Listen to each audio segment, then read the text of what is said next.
You are a court servant, barely more than a shadow in the palace. It is the winter of 1774, and your boots sink into the velvet silence of the Catherine Palace. Frost webs the arched windows, but within, the air is thick with scent. Amber, sweat, overripe roses. You've been summoned in the dead of night again, to deliver a message no quill dared record. You pause outside the Empress's inner apartments. The carved double doors gleam with gold leaf, but you know better than to admire them. Behind them, muffled laughter mingles with the low moan of someone too young, too powerless to refuse her.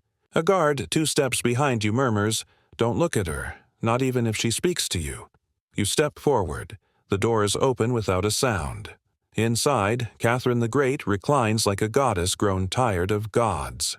Draped in silks, her heavy-lidded gaze fixes on the boy beside her, one of the new cadets no more than 16, trembling as he lifts a glass of Tokay to her lips.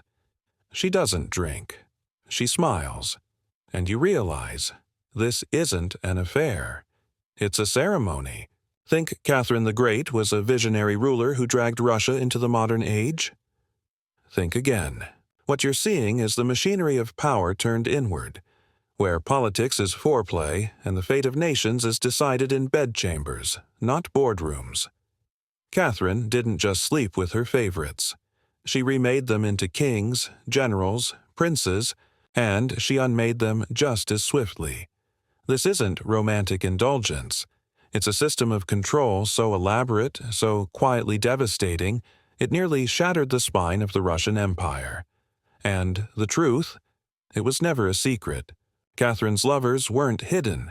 They were paraded, promoted, lavished with titles, palaces, and the unspoken expectation, entertain the Empress or vanish. The ones who pleased her became gods for a season. The ones who failed. Their names are not remembered. But here's where it gets darker. The Empress's appetites weren't just personal, they were political. Each new favorite displaced old power, rewired court loyalties, and threw entire ministries into chaos. From Grigory Orlov to Ivan Rimsky-Korsakov, the royal bed became the axis of statecraft. One historian called it a throne draped in sheets. And those sheets changed daily. Even the guards who escorted her lovers knew it.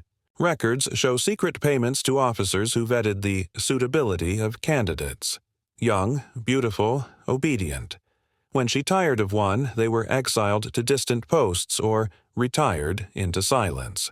But here's what they don't teach in textbooks. This wasn't just lust.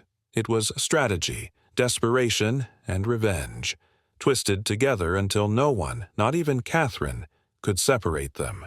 She had seized power through a coup, watched her husband strangled in a drunken brawl, and lived each day beneath the shadow of rebellion. Intimacy became her fortress. Control became desire. And in this fortress, the most intimate acts were state performances. The year is 1762. You are a young officer, just elevated to her personal guard. The rumors are true. Catherine has noticed you. A summons arrives at midnight. You are bathed, dressed, instructed. Do not speak unless spoken to. Do not resist. Do not disappoint. The chamber you enter is dimly lit, its walls draped with French tapestries. Catherine waits. Behind her, a table already bears your military commission, signed and sealed. The ink is still wet. You are not being courted. You are being drafted. Because here, the battlefield is velvet, and every victory smells like perfume and powder. What happens next will elevate your name or erase it. But this is only the beginning.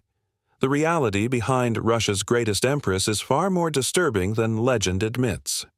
Coming up, how Catherine's private passions ignited a national uprising, plunged the empire into war, and nearly tore Russia apart from within. And the next revelation will make you question whether any empire can survive when desire rules the throne.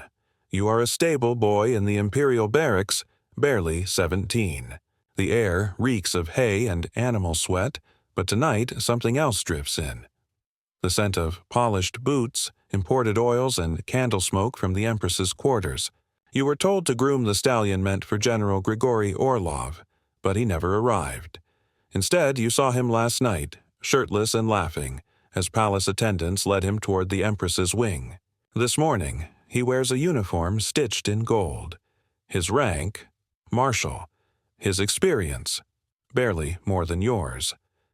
And you realize with a nauseating chill that in Catherine's court, you don't rise by merit. You rise by invitation, one whispered between silk sheets. By the time Catherine ascended the throne in 1762, she had already learned one truth that would shape her reign. Loyalty bought with passion could be more enduring than loyalty sworn in ink. She didn't just choose lovers, she built a private government out of them. Grigory Orlov, the soldier who helped her overthrow her husband, was made count and showered with treasures. He wasn't just a romantic partner. He became the de facto head of the Russian military. His brothers were granted high offices. Foreign dignitaries began using his name in negotiations, not Catherine's, and the Empress smiled, watching it all unfold. But here's where it gets worse. When Orlov began to age, his presence waned. He fell out of favor. The court buzzed with speculation. Would he be sent to the south, to die quietly in the heat of Crimea? Number Catherine had learned to avoid the backlash of disgrace. Instead, she compensated. She gave him a lavish estate. She commissioned paintings of them together, frozen moments that whispered, "See, we are still close." But by then his place had already been filled, by a boy 10 years younger. Ivan Rimsky-Korsakov was barely out of his teens when he became the new favorite. Eyewitness accounts described him as unbearably handsome, a violinist whose looks were so striking that Catherine reportedly gasped when she first saw him. Within days, he was promoted.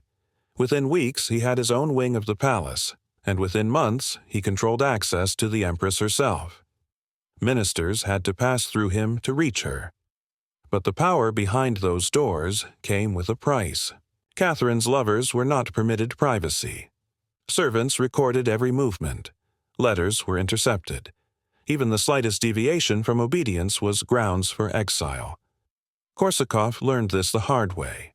In 1779, after years as Catherine's chosen, he was accused of having an affair with one of her ladies-in-waiting. The charge was vague. The punishment was swift. He was stripped of all titles, removed from the palace in silence, and sent to the countryside. His name erased from the court registry as if he had never existed. But this isn't the worst part, because while favorites rose and fell, Catherine's hunger for adoration grew. She demanded devotion not only from her lovers, but from an entire nation. You are now a diplomat, arriving at court with gifts from Prussia. You've been warned. Flatter her beauty before her policies. Praise her grace before her reforms. You step into the grand reception hall, the walls lined with mirrors and silk, chandeliers dripping crystal. Catherine enters, and suddenly you're not addressing a monarch. You're addressing Venus. Clad in French silks cut low, powdered hair piled high, Catherine smiles at you like a courtesan greeting a favorite client. Every eye in the room watches. Every breath halts. And in that moment, you understand. This woman rules not through fear or law, but through desire. Yours, Heron, the entire courts. The line between empire and bedroom no longer exists. What history books won't tell you is how fragile that arrangement became. As Catherine grew older, her efforts to maintain the illusion intensified. She built elaborate rituals to test loyalty, gifted lovers with palaces, then monitored their dreams. One former attendant wrote, "No one belonged to themselves in that palace. We were all reflections of her." But here's where the danger truly begins. Because what happens when an empire's heartbeat is a woman whose affections shift with the moon? What happens when state policy depends not on reason, but on how much she smiled at breakfast? The answer came in blood. In the early 1770s, whispers began to rise from the countryside. Taxes had increased. Food was scarce. Nobles enriched by Catherine's lovers took more land, conscripted more sons. The peasants looked at the golden court, and they saw not a government, but a theater of sin. They saw the empress's lust, not as private scandal, but as proof that God had turned his face from Russia. And then came the man who claimed to be her dead husband. In 1773, a former soldier named Yemelyan Pugachev declared he was Peter III, the man Catherine had overthrown, and whose death she had sanctioned. He claimed divine right. He claimed vengeance, and tens of thousands believed him. Peasants rallied under his banner, screaming that the throne had been defiled, that a harlot ruled from a bed of stolen sheets, that a woman who lay with a new man each year could never bear God's favor. The empire caught fire, and as rebel armies marched toward Moscow, burning estates and crucifying nobles, Catherine remained in her palace, writing love letters to Potemkin. Yes, Grigory Potemkin, her new lover, her new general, her new world. But if you think Catherine learned her lesson, you're wrong. Now that you've seen how personal pleasure ignited rebellion and nearly drowned Russia in blood, you're starting to grasp how little separates power from vulnerability. And if uncovering these buried truths pulls you deeper into the hidden machinery of history, truths textbooks dare not print, then stay close. Because the next chapter isn't about love or lust. It's about war. And Catherine was only just beginning. You are riding east from Moscow, commissioned by the Empress herself. A military courier, they say, but your true orders remain sealed in wax, pressed with Catherine's crest. No one dares ask what's inside. And yet, every man who sees you ride, officers, governors, priests, stares not at your satchel, but your face, because they know what you are, one of her men. One of the beautiful ones. Russia is burning beneath its surface. Pugachev's rebellion has just been crushed, but the scars haven't healed. Whole villages lie in ash. Nobles retreat to their estates, shaken. Whispers ripple through the peasantry. The Empress gives Russia to her lovers, but takes bread from her people. And you? You carry a letter from her to Grigory Potemkin, her newest obsession. Her general, her mirror. But here's what they don't tell you. Catherine didn't just elevate Potemkin to soothe her loneliness. She gave him power beyond reason, and it nearly broke the empire. In 1774, as rebel fires cooled, Potemkin rose like a phoenix. His favor with Catherine was immediate, intoxicating, and boundless. A minor noble with military talent and theatrical charm, he became the most powerful man in Russia without a crown.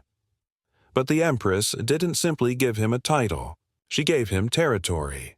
Vast, unconquered, raw territory. The south, the same region Pugachev had nearly seized. The same region swarming with enemies.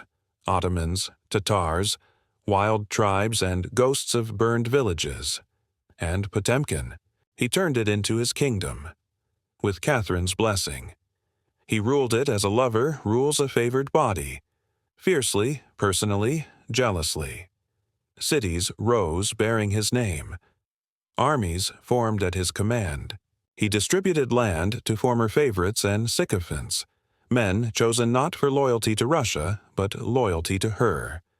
And behind every decree, every ribbon cutting, every fortress stone laid, was a letter from Catherine, sealed with her scent. But here's where it gets truly twisted. You are now a court painter. Tasked with documenting the Empress's journey south. It's 1787. Catherine is planning a royal procession through Potemkin's new dominions, newly civilized lands on paper, still soaked with unrest beneath. Your orders are clear. Depict prosperity. Paint glory. Show Her Majesty ruling a reborn Russia. Only, none of it exists. Not really.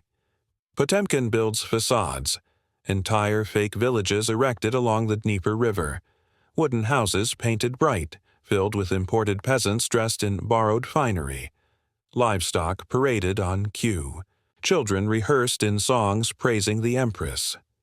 You're there when Catherine arrives, surrounded by foreign ambassadors, peering through her gilded carriage. She smiles. She waves. She sees exactly what she wants to believe. And you see Potemkin's eyes, bloodshot, frantic, because he knows if even one corner of the lie collapses, the illusion falls with it. The villages vanish the day after the procession. Peasants go home, horses are returned, and the empire's southern promise dissolves back into swamps and silence. The term Potemkin village will enter history as a synonym for deception. But in this moment, it's far more than a metaphor. It's a survival strategy. Because what Catherine wanted wasn't the truth. She wanted proof that her lover had built a legacy worthy of her bed. But here's the horror. The real costs were paid in blood. You are now a conscript in Crimea. You've been drafted to fight Catherine's war against the Ottoman Empire. A war dreamed in letters, planned in bedrooms, and waged on barren steppes by boys with splintered rifles.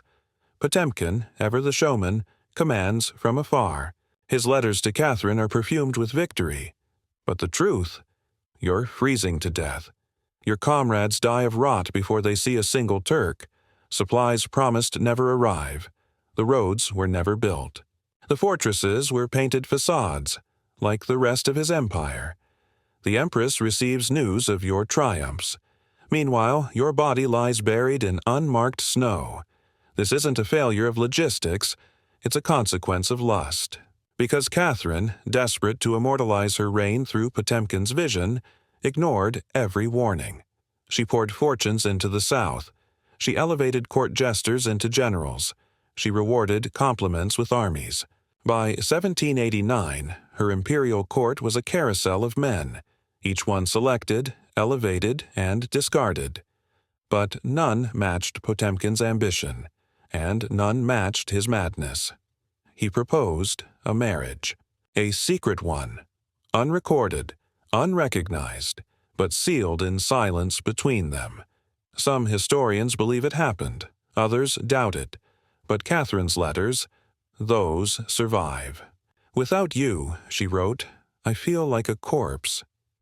One note sent in winter reads, "I am lying in my bed as naked as your heart will allow." But here's what chills you.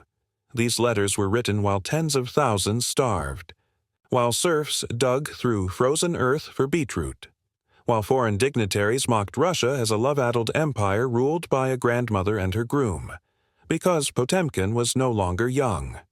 Neither was she. So their fantasy turned grotesque. You are now a maid in the imperial wing. You've seen the Empress at her mirror, wigs towering above her liver-spotted scalp, perfume masking the rot of time. Her hands tremble when she writes. Her teeth, porcelain replacements, click faintly when she speaks, yet every day new favorites are summoned. Handsome men in their 20s, officers barely promoted. Some are terrified, others flattered. All know the price. And Catherine, wrapped in her silk robes, reaches for them with the same hunger that once moved armies, because the bedroom is still her battlefield. Only now, she's losing. But she doesn't know it yet, because what happens next will shake the very ground beneath her golden palace. The war is not over. The hunger is not sated. And Catherine is about to face the one enemy she can't seduce: time and betrayal. Coming up, how the final years of Catherine's reign spiraled into obsession, surveillance, and a private empire built on flesh and fantasy. Because even as her body withered, her appetite for control only grew sharper. And Russia would pay the price. You are a court musician, and your fingers tremble as you tune your violin. The Empress is hosting another midnight concert in her private salon. You've played for her many times, but tonight feels different. Not because of the music, but because of the man seated beside her. He can't be more than 21. His cheeks still hold the softness of adolescence. His hands, too smooth for war, rest awkwardly in his lap. And yet, when Catherine places her palm on his thigh in full view of ministers, generals, and visiting dignitaries, no one blinks. Because everyone in the room knows This is the new favorite, and you know something else. His rise is your fall. This is not affection. This is succession. By the late 1780s, Catherine's desire had mutated into something far more dangerous. It was no longer about romance or even control. It was about immortality. The Empress could feel her power slipping. Wrinkles deepened. Letters from abroad began to mock rather than flatter. The same foreign courts that once courted her now whispered jokes behind her back. Russia is ruled by her loins, not her laws. And so, Catherine turned to a solution only an empress could afford: ritualized youth.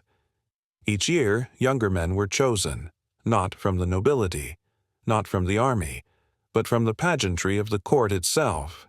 Dancers, singers, students. The selection process became grotesque. You are now a chamberlain tasked with scouting the candidates. You receive a list: height requirements, facial symmetry, absence of scarring, youth preferred under 22. You travel the empire not for political negotiation, not for resource assessment, but to find bodies. Catherine doesn't even meet them herself anymore. She trusts her advisors to choose. She's busy composing love notes to men she hasn't yet seen. One of her advisors, Platon Zubov, arrives at court in 1789. He is 22. She is 60. Within weeks, he is the most powerful man in Russia. And this is where the spiral begins. Zubov becomes her obsession, not because he is wise, not because he is brave, but because he is beautiful. Catherine, in her final decade, believes she can outpace time itself by surrounding herself with youth. But youth is a double-edged blade. Zubov quickly learns his influence isn't tied to loyalty. It's tied to performance. He begins manipulating appointments, selling positions, turning access to the Empress into a currency of corruption. Catherine knows. She just doesn't care, because she's in love, again. But here's where the sickness spreads.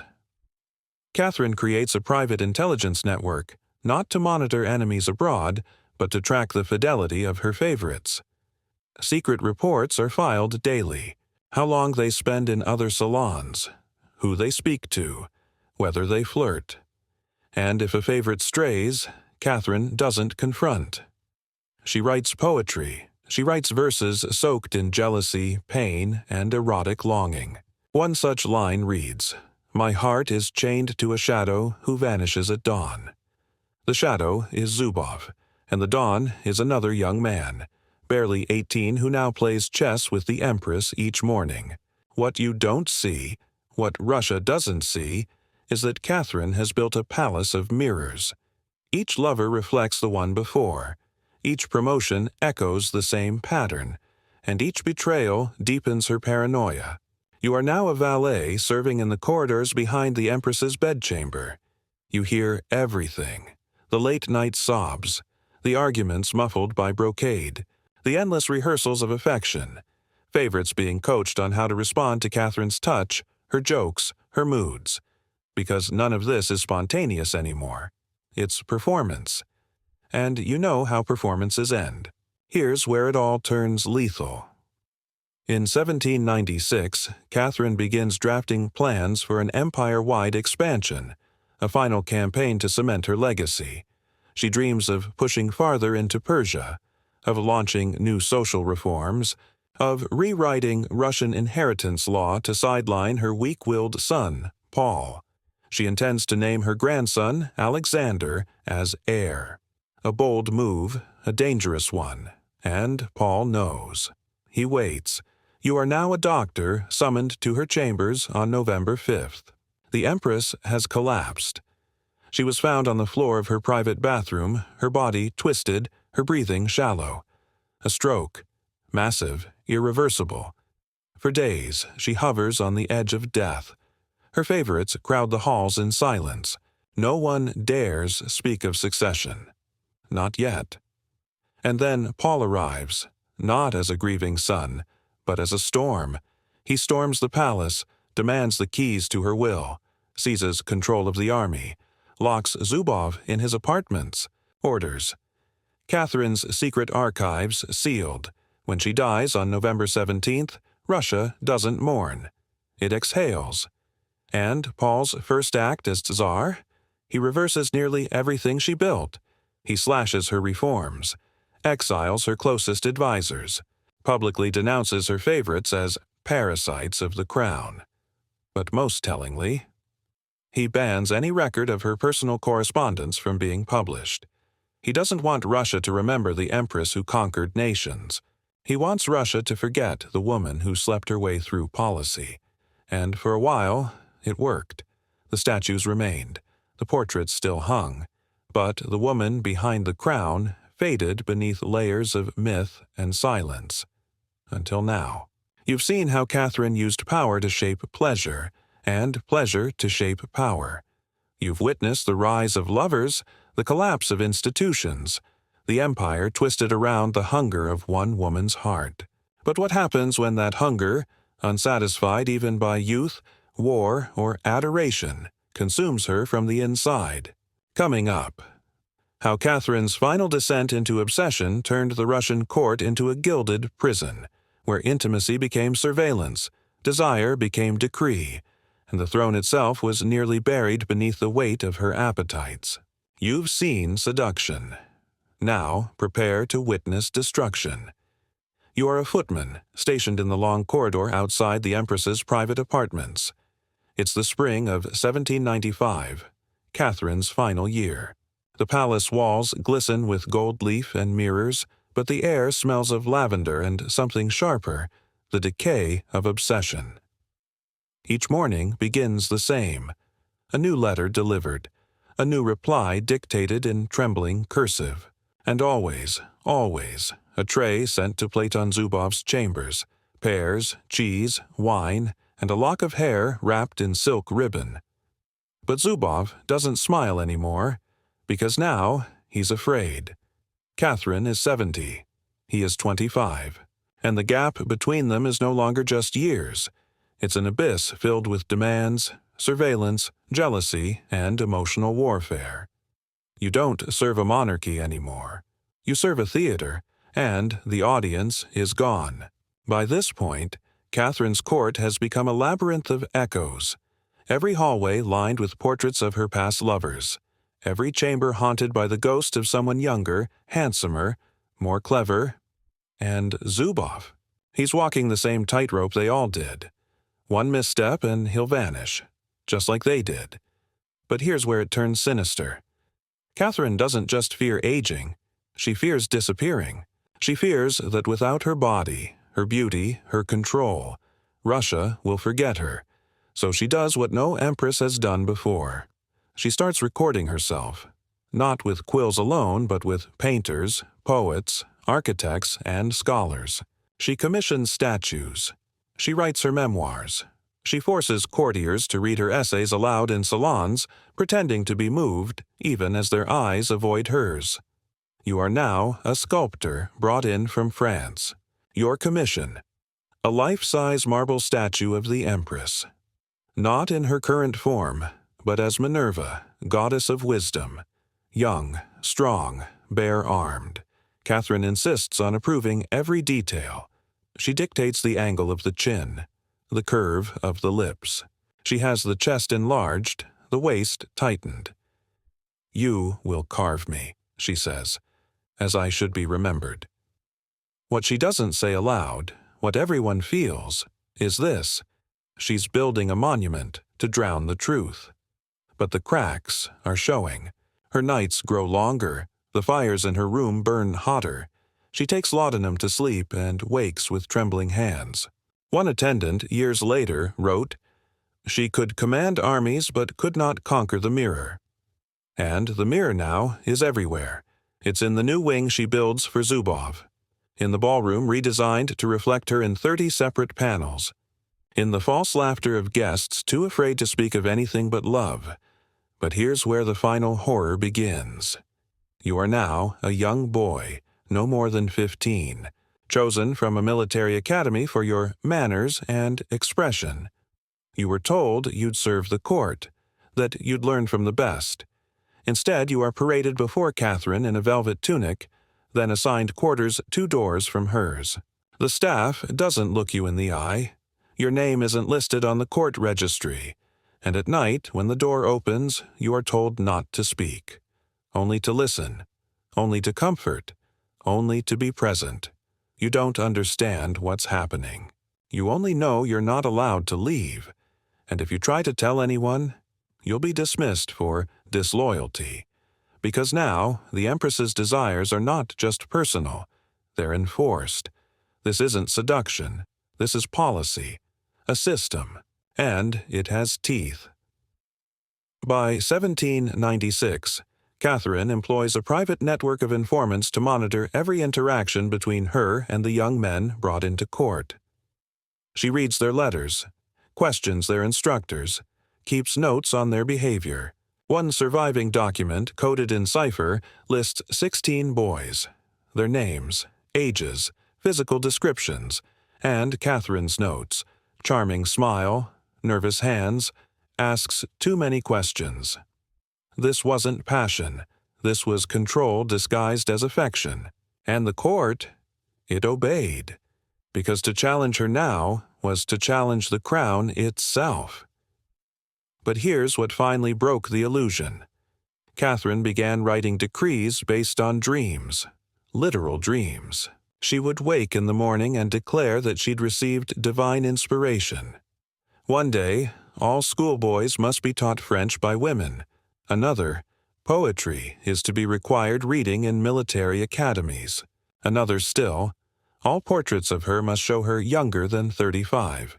You are now an archivist and you're ordered to adjust historical documents, rewrite her correspondences, edit her speeches, remove references to her age, her illnesses, her failures.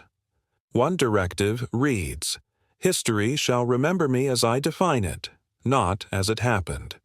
But history has a way of remembering what it's not supposed to. And Russia, though silent, is watching. The nobles whisper. The servants flinch. Zubov avoids her gaze. And the young boys? They vanish as quickly as they arrive.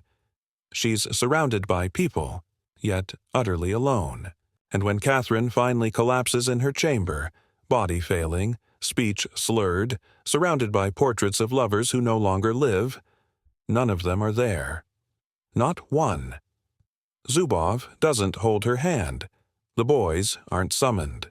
She dies staring at a mirror, and the mirror, at last, tells the truth. Coming up, the final chapter, where myth dies, legacy fractures, and Russia must confront the real cost of being ruled by desire dressed as destiny. Because Catherine the Great may have conquered lands, but her heart, her greatest battlefield, remained a ruin she never dared to map. You are a laundress, summoned to the Imperial quarters on the morning of November 17, 1796. The scent hits you first. Lavender powder clinging to death. The Empress's body lies slumped beside her dressing table, one slipper twisted beneath her. Her face is frozen in a strange half-smile. Not one of peace, not even of pain, of disbelief. The woman who ruled for over 3 decades has died alone, mid-gesture, reaching not for a crown, not for a letter, but for a mirror. And within hours, the world begins dismantling her. Not her corpse, her legend. You see, Catherine had spent years weaving the story she wanted Russia to believe. Minerva reborn, enlightened despot, lover of knowledge, patron of the arts. But behind the velvet curtains, there's another story, one you've now lived. And in the hours after her death, that story begins to bleed through the walls. The palace servants are ordered to remove certain items before Paul, her son, arrives. Sealed boxes disappear. Letters are burned in hearths still warm with the perfume of her final night. But not everything is erased. One valet hides a journal. A physician keeps her final prescriptions. A discarded note reads, "Do not let them see me old." Remember me young. Remember me, beloved. But that was never possible, because what Catherine left behind wasn't love, It was architecture, a whole empire built around her body. You are one of the guards assigned to seal off the Empress's private apartments. The corridor is silent, but the rooms behind the doors pulse with ghostlight. You open the first one and find dozens of miniature portraits hung in sequence along the walls. Each one is a lover, labeled by year, framed in gold. Their eyes seem to follow you. Some are children, others are generals. One has a noose drawn faintly into the background. Another is crossed out entirely, and beside them, drawers filled with letters, some romantic, some obsessive, some begging, many threatening. One begins, "You promised me command. Instead, I am forgotten." Another, "You made me touch you like a king, and now I die like a dog." The letters were never sent. She kept them, filed them, indexed them, because Catherine didn't discard people. She archived them. But here's what breaks you. In a locked cabinet, you find hair, bundles of it, tied with ribbons, some blonde, some black, some the pale colorless down of boyhood, each one tagged, a name, a date, a note, kind eyes, sang to me, disappointed. It's not grief that overtakes you, it's nausea. This isn't love, this is collection. And Russia was her cabinet. The nation mourns, but it mourns like a child waking from fever. Catherine's rule is recast by the hour. In salons, nobles whisper that the great reformer was merely a woman ruled by her cravings. In foreign courts, ambassadors joke that Russia's crown was passed from bed to bed. Her successor, Paul I, does not honor her wishes. He buries her quickly, forbids the printing of her memoirs, seals her papers, and in his first decree, he outlaws female succession to the throne, not just to erase her legacy, to make sure there will never be another Catherine. But what Catherine left behind cannot be so easily buried. She expanded Russia's borders, she reformed institutions. She introduced ideas that would echo into the 19th century. But she also normalized a system where power flowed through intimacy, where young bodies were traded like coin, where empire and desire became indistinguishable, and the cost was human. Zubov fades into exile. The boys vanish into silence. The women who watched, who whispered, who arranged the schedules, none speak. But Russia remembers. It remembers the secret doors, the velvet bells, the maps drawn in flesh and favor. And though the statues still stand, Minerva regally posed, they cannot hide the cracks, because now you know. You've walked through the corridors, you've opened the letters, you've seen the hair, and you've understood that beneath every empire built by seduction, there lies a burial ground of those who could not say no. If this journey has torn through the illusions you were taught in school, if it's shown you how easily history can be softened, edited, romanticized, then don't stop here. The past still holds more secrets, more corridors, more names hidden in drawers. Keep digging, keep watching, because the truth about power is not found in thrones or titles. It's found in what they were willing to do behind locked doors to keep them.